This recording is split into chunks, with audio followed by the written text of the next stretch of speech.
Bonjour à toutes et à tous, soyez les bienvenus si vous nous rejoignez actuellement sur les ondes françaises de Radio Taïwan International. C'est de nouveau François-Xavier Boulet pour vous présenter maintenant le décryptage de la rédaction où nous allons parler de la 5G à Taïwan en expansion rapide et lucrative.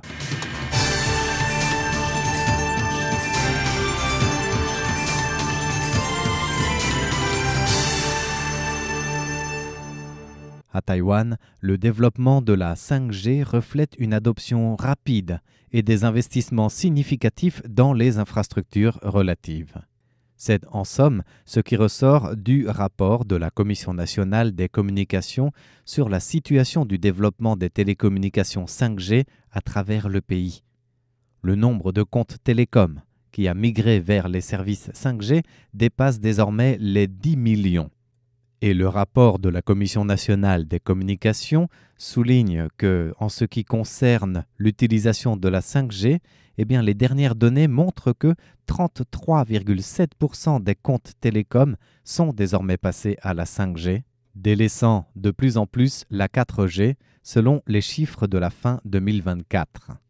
Il existe plusieurs facteurs qui sont énumérés pour cette tendance. Bien sûr, vers de nouvelles évolutions, vers les dernières technologies, c'est toujours cette tendance que le monde connecté suit. Or, la 5G propose de plus en plus de services rapides en matière de téléchargement de vidéos, par exemple, qui est la raison numéro 1 évoquée par les jeunes utilisateurs, donc les moins de 30 ans. Mais cette raison n'explique donc pas à elle seule une tendance généralisée à la 5G. C'est aussi en fait une croissance qui se veut dynamique vers l'évolution des services télécoms. Par exemple, depuis le mois de juin, les services 3G ont pris fin et du coup, beaucoup d'utilisateurs qui n'étaient peut-être même pas encore passés à la 4G ont directement adopté un outil 5G.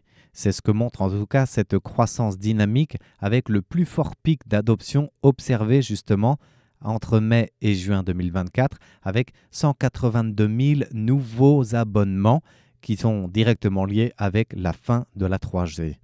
Autre raison de ce succès de la 5G à Taïwan, c'est le lancement des nouveaux appareils compatibles, notamment les iPhone 16, mais aussi d'autres grands noms de la téléphonie mobile. Et ces nouveaux appareils lancés pour la plupart au deuxième semestre 2024 conjuguent aussi avec cette transition vers la 5G. En termes de part de marché, les principaux opérateurs télécoms de Taïwan enregistrent tous de nouveaux comptes à la hausse. Par exemple, la compagnie publique Chunghwa Telecom compte à elle seule 3,88 millions de comptes 5G. C'est 38,8% des parts du marché total. Elle est suivie de Taïwan Mobile avec 31,3% des parts et quelques 3 130 000 abonnés, tandis que Far EasTone recense, lui, de son côté, 29,8% du marché avec 2 990 000 comptes 5G. Dans le détail des données du rapport de la Commission nationale des communications, ces trois opérateurs principaux ont la même tendance d'augmentation des abonnements entre mai et juin vers la 5G, en même temps que vers les sorties des nouveaux appareils mobiles. Mais il faut noter un autre facteur non négligeable. Outre l'arrêt des services 3G à Taïwan depuis la fin juin, c'est aussi le retrait du marché taïwanais de Cycles.life, un opérateur télécom de Singapour, depuis juillet 2024. Autrement dit, l'adoption de la 5G, c'est parce que les services ou opérateurs d'environ 160 à 180 000 particuliers taïwanais soit se sont arrêtés ou changés de service, l'exemple de la 3G, soit se sont retirés du marché taïwanais et donc pour continuer de communiquer, il fallait bien trouver autre chose et c'est la 5G la plus répandue. Et puis aussi, autre raison donc, c'est les changements d'appareils qui, à eux seuls, selon les données chiffrées de la Commission nationale des communications, concernent aussi un changement d'abonnement avec 160 000 nouveaux abonnements mensuels enregistrés.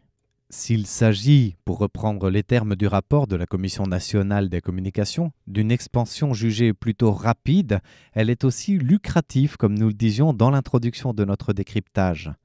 En effet, avec l'augmentation des utilisateurs de la 5G, cela a un impact positif sur le revenu moyen par utilisateur, la RPU des opérateurs télécoms taïwanais.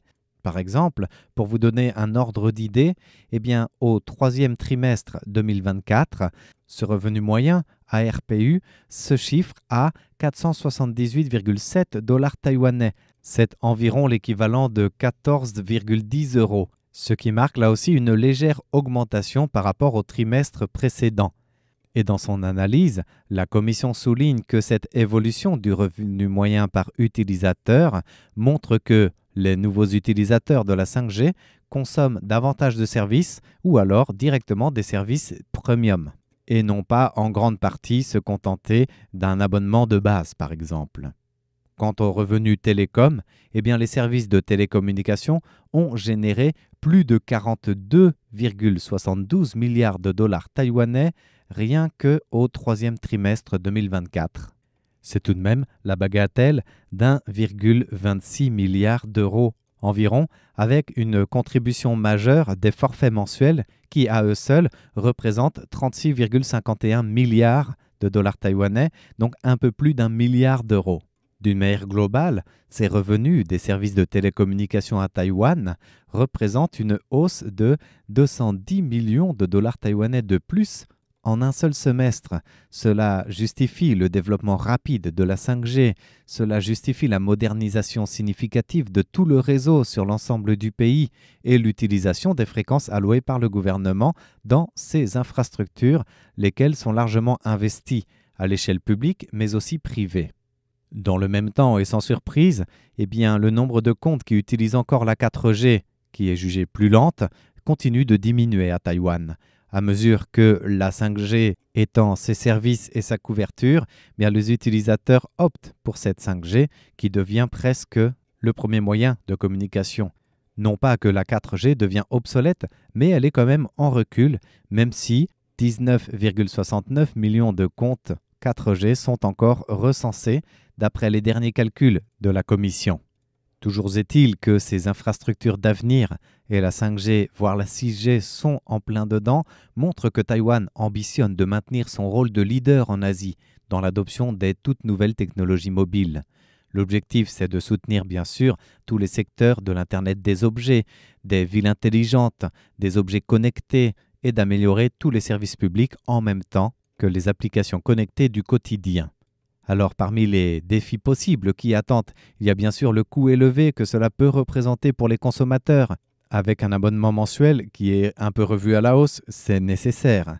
Il y a aussi la nécessité de continuer à déployer des infrastructures dans les zones rurales ou de montagne, là où la 4G est parfois encore en cours de développement, sans parler des problèmes de compatibilité et d'adaptation des anciens utilisateurs pour les inciter à passer facilement et de manière pratique des technologies plus anciennes à la 5G. Merci de votre écoute. C'était le décryptage de la rédaction présenté par François-Xavier Boulet pour RTI.